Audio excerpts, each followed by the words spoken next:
દાન થવાનું છે પ્રચાર પ્રસાર આ વખતે પૂરજોશમાં જોવા મળ્યા। કેન્દ્રીય નેતૃત્વ હેઠળ ભાજપનું આ વખતે પ્રચાર પ્રસાર જે છે તે પૂરજોશમાં જોવા મળ્યા। તેને લઈને અત્યારે કેન્દ્રીય ગૃહમંત્રી અમિત શાહ સાથે અમારા ચેનલ હેડ દિવાંગ ભટ્ટ સાથે ખાસ વાતચીત કરી સીધા જઈશું ત્યાં।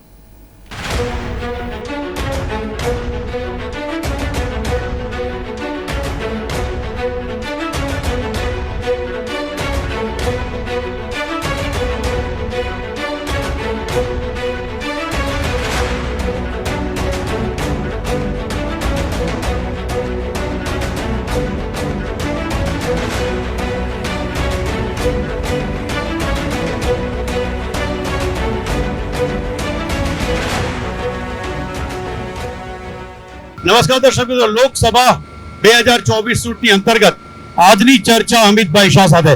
અમિત, આપનું સ્વાગત છે જીટીવી વેલમાં।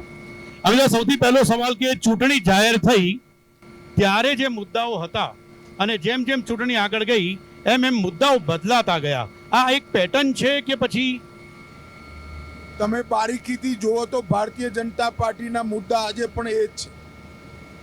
મહાન ભારતની રચના, ગરીબ કલ્યાણ, સુરક્ષિત ભારતની રચના, સમૃદ્ધ ભારતની રચના અને સમગ્ર વિશ્વમાં ભારત દરેક ક્ષેત્રમાં પહેલા નંબર પર હોય એવું ભારત બનાવવાનો પ્રયાસ। ભાજપના મુદ્દા એ જ છે, પરંતુ ચુનાવમાં કોંગ્રેસ તરફથી જે જૂઠાણાઓ ફેલાવવામાં આવે એનો જવાબ પણ આપવો જરૂરી છે, કારણ કે કોંગ્રેસ ભારત હિતના મુદ્દાઓ પરથી જનતાને ગુમરાહ કરી, ભ્રાંતિ ફેલાવી અલગ મુદ્દાઓ પર લઈ જવામાં, જેમ એમણે કહ્યું કે ભાજપ અનામત સમાપ્ત કરી નાખશે। વાસ્તવિકતામાં અનામત પર ડાકો ડાલવાનું કામ કોંગ્રેસે કર્યું।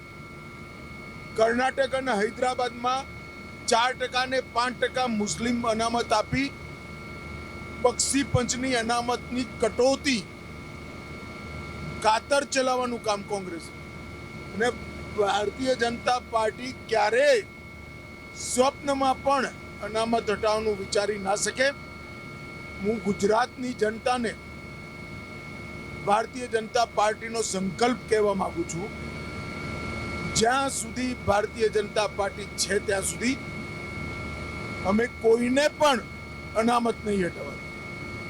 આ પ્રકારના જૂઠાણા ફેલાવાનું કામ રાહુલ ગાંધી એન્ડ કંપની કરી રહી છે, એના જવાબ પણ જરૂર છે। અમિતભાઈ, જે પ્રમાણે આપણે ગુજરાતની વાત કરીએ તો સીધો ગુજરાત પર આવી જઉં છું। ગુજરાતમાં એક સમય કહેવાતું હતું કે આ હિન્દુત્વની લેબોરેટરી છે, હિન્દુત્વની લેબોરેટરી હવે થોડી જાતિવાદની, જ્ઞાતિવાદની લેબોરેટરી બનવાની પ્રયાસ કંઈક કરવામાં આવી રહ્યો છે એવું લાગે છે આપને? ગુજરાતની જનતાએ જાતિવાદના ઝેર જોયા છે। કોંગ્રેસે ખામ થિયરીથી આખા ગુજરાતને છિન્ન ભિન્ન કરી દીધું। તૃષ્ટિકરણની નીતિથી હુલ્લડો થતા હતા। એક વર્ષમાં 100 દિવસ સુધી કર્ફ્યુ રહેતો હતો। જૂની પેઢીએ આના દુષ્પરિણામો જોયા છે, જુવાનિયાઓ પણ જાણે છે। મને વિશ્વાસ છે કે આ જાતિવાદનું ઝેર ગુજરાતમાં ફેલાવાના જે પ્રયાસ કોંગ્રેસ પાર્ટી કરે છે, 2017ની ચૂંટણીમાં પણ કર્યો હતો, એ વખતે પણ નિષ્ફળ ગયા હતા, આ વખતે પણ નિષ્ફળ। હમણાં કોંગ્રેસના નેતાઓના ઇન્ટરવ્યુ કર્યા। શક્તિસિંહ ગોયલનો ચોક્કસ આક્ષેપ હતો કે ભારતીય જનતા પાર્ટી પાસે હવે મુદ્દાઓ ઓછા થઈ ગયા છે। એમના જે મુદ્દાઓ હતા, એમણે કમિટમેન્ટ આપ્યા હતા, એ પૂરા નથી થયા। એના કારણે હવે ફરી પાછા એ લોકો પાકિસ્તાન લઈ આવ્યા છે, મુસ્લિમ લીગનો ચૂંટણી ઢંઢેરો લઈ આવ્યા છે। અમે અમારા બધા કમિટમેન્ટ પૂરા કર્યા છે।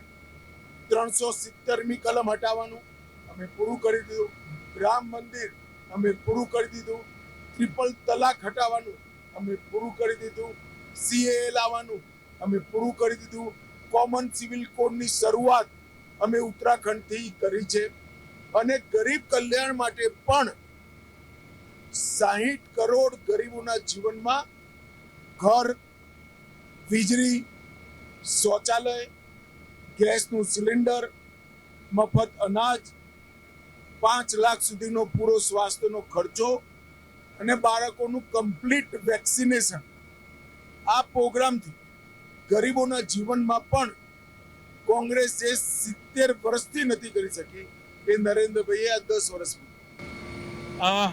નરેન્દ્રભાઈએ બધા જ મિનિસ્ટરોની બેઠક બોલાવી અને 100 દિવસનો નેક્સ્ટ આવ્યા પછી નવી સરકારના 100 દિવસનો પ્લાન બનાવી નાખ્યો. આ એક કોન્ફિડન્સ અને 100 દિવસમાં શું હશે લોકોની એક્સાઇટમેન્ટ છે. 100 દિવસ થશે એટલે ખબર પડી જશે. અમિતભાઈ, જે પ્રમાણે ઉમેદવારો જાહેર થયા અને બદલાયા, કારણ કે આ પ્રશ્ન વારે વારે પૂછવામાં પણ આવે છે કે 2 ઉમેદવાર બદલવા પડ્યા, તો શું એના માટે કોઈ સ્ટ્રેટેજી હતી? કોઈ એ ટાઈમે પછી લાગ્યું કે આ ચેન્જ કરવા જેવું છે? દર વખતે નાના મોટા આવા બદલ હોતા હોય છે. હું એમાં કઈ નવું નથી જોયું. અમિતભાઈ, અગેન આપનો વિડીયો પણ જે પ્રમાણે ટ્વિસ્ટ કરીને મૂકવામાં આવે છે, આ એક નવો બદલાવ આવ્યો છે અને આ રાજનીતિ આપણે આટલા વર્ષોની જોઈ છે. હવે રાજનીતિના સ્તરમાં પ્રહારો ક્યાંક વધારે પડતા બિલો બેલ્ટ થઈ રહ્યા છે એવું લાગે છે આપણે. રાહુલ ગાંધી જ્યારથી આવે ત્યારથી સતત રાજનીતિનું લેવલ નીચે નીચે નીચે છે.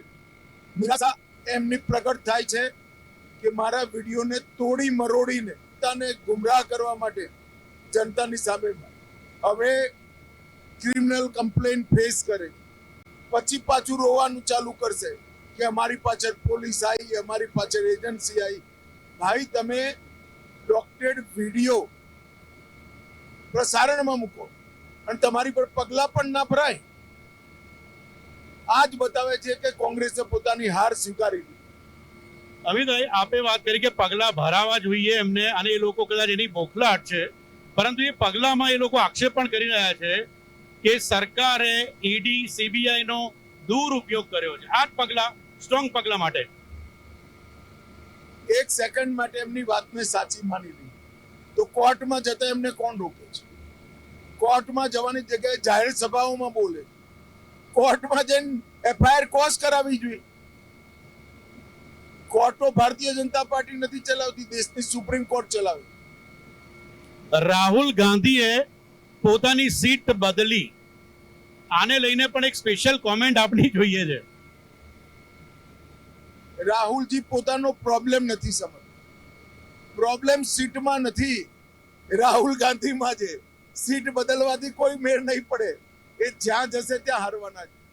રાયબરેલીમાં પણ પ્રચંડ બહુમતથી ભારતીય જનતા પાર્ટી આ વખતે જીતી. અભિભાઈ, 400 પારની જ્યારે વાત થાય છે ત્યારે દક્ષિણના રાજ્યોની વાત ચોક્કસ આવે. આ હમણાં જ માધવી લતાનો ઇન્ટરવ્યુ જ્યારે મેં કર્યો, માધવી લતાજીનો, ત્યારે એમણે જે વિશ્વાસ બતાવ્યો હતો કે ઓવેસીની સીટ ઉપર પણ કદાચ જીતી શકે, તો શું આ વખતે મિરેકલ થવાના ચાન્સીસ સાઉથ બેલ્ટમાં? નિશ્ચિત રૂપથી ભારતીય જનતા પાર્ટી નરેન્દ્ર મોદીજીની લોકપ્રિયતાને આ વખતે સીટોમાં કન્વર્ટ કરી શકશે દક્ષિણમાં. મને પૂરો વિશ્વાસ. અમિતભાઈ, જે પ્રમાણે મુદ્દાઓની વાત કરી, મુસ્લિમ લીગનો ચૂંટણી ઢંઢેરો અને મુસ્લિમ અનામત, આ મુદ્દો એક અચાનક જ ઉછાળવામાં આવ્યો. અચાનક નથી ઉછાળ્યો, એમને ચૂંટણી ઢંઢેરામાં લખ્યું કે મુસ્લિમ પર્સનલ લો પાછો લાવવામાં આવશે. હું કોંગ્રેસ પાર્ટીને એટલું પૂછવા માંગુ છું, તમે આ દેશને શરિયતના કાનૂન પ્રમાણે ચલાવવા માંગો છો?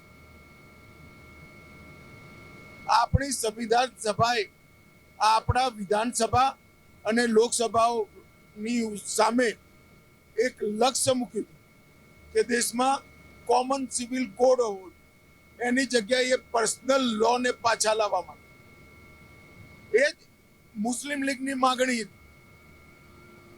ગઈકાલે કોંગ્રેસનો આક્ષેપ બહુ સ્પેસિફિક કરવામાં આવ્યો કે સુરતમાં જે ઉમેદવારી પત્ર રદ થયું અને બિનહરીફ આવી ગયા, એમાં પૈસાથી સોદો કર્યો છે. આ એક સીધો આક્ષેપ શક્તિસિંહે 15 કરોડની ફિગર પણ આપી દીધી છે. આપણે તેનો અર્થ કે પૈસાથી વેચાય એવા લોકોને એમને ટિકિટ આપી, તો વાંક કોનો? ભારતીય જનતા પાર્ટીએ કોઈ રૂપિયાનો સોદો નથી કર્યો. એમના ઉમેદવારો સમજી ગયા છે કે અહીંયા જીતવાનો મેર પડ્યો નથી, એટલે ભાગમ ભાગ થઈ છે. આ ભાગમ ભાગની વાત કરી અમિતભાઈ, તો આપ તો જે પ્રમાણે આપનો બહુ જ સરસ સક્રિય કાળ હતો પ્રમુખ તરીકેનો, આ પ્રમુખ તરીકેનો આપના કાળની અંદર આપણે ઘણું બધું સંગઠનની અંદર ઘણો બદલાવ પણ લાવ્યા. બિલકુલ 1 બૂથ 10 યુથથી લઈને નીચે સુધીની યોજનાઓ પણ આપે આપી દીધી.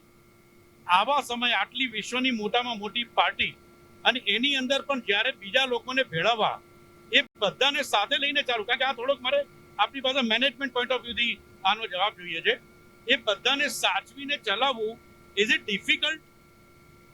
નિશ્ચિત રૂપે અઘરું છે, પણ ભારતીય જનતા પાર્ટી સાર્વજનિક જીવનમાં જે કોઈ લોકો ભારતીય જનતા પાર્ટીના સિદ્ધાંતો અને એની કાર્યપદ્ધતિ સાથે સહમત હોય એ બધાને સમાવેશ કરી દેશના કલ્યાણમાં જોડવા માટે ભારતીય જનતા પાર્ટી કટિબદ્ધ છે. ગૃહમંત્રી તરીકે આ 100 દિવસનો પ્લાન આપે કીધું કે આવશે એટલે ખબર પડી જ જશે, પરંતુ જે પ્રમાણે 370ની કલમ હટાવી હતી, શું વન નેશન વન ઇલેક્શન શું આવનારા દિવસોની અંદર આ જ ટર્મની અંદર શું જોવા મળી શકે છે? નિશ્ચિત રૂપે જોવા મળશે. એ ભારતીય જનતા પાર્ટીનો સંકલ્પ છે. સમગ્ર દેશની અંદર વિધાનસભાઓ અને લોકસભાઓની ચૂંટણીઓ એક સાથે થવી. ગુજરાતમાં આટલી ગરમી, આ સમગ્ર દેશમાં, અને પહેલા 2 તબક્કામાં ઓછું મતદાન, તો હવે પછીના તબક્કામાં વધુ મતદાન લોકો આવે એના માટેની કોઈ વિશેષ યોજના? તમે ઓછા મતદાનની ચિંતા ના કરો. કોંગ્રેસની વોટ બેંક નિરાશ થઈને ઘરે બેઠેલી છે. મોટા ભાગના ભાજપા સમર્થકો વોટિંગ કરે, એના લીધે મતદાનની ટકાવારી થોડી ઓછી થઈ. એક બીજો સવાલ પૂછી લઉં રાજનીતિથી હટીને. આર્ટિકલ 370 ફિલ્મ જે આવી એમાં આપનો રોલ જે કેરેક્ટરે કર્યો છે, અને એમાં એક ડાયલોગ છે કે ભાઈ કાશ્મીર કે લીએ અપની જાન ભી દે દૂંગા. આ ડાયલોગને પોતાની સાથે અંગત રીતે કઈ રીતે જોવો છો? પિક્ચર ફિલ્મ બધા પોતપોતાની રીતે બનાવતા હોય, એમાં મારી કોઈ કોમેન્ટ નથી. મેં જે ભાષણ કર્યું છે જનતાની સામે છે, પાર્લામેન્ટની સાઇટ પર. Thank you so much Amitbhai સાથે વાત કરવા બદલ. તો દર્શક મિત્રો, આ હતી ખાસ વાત અમિતભાઈ શાહ સાથેની. ફરી મળીશું આવી રીતે એક વિશેષ મુલાકાતમાં. ત્યાં સુધી આપશો નમસ્કાર.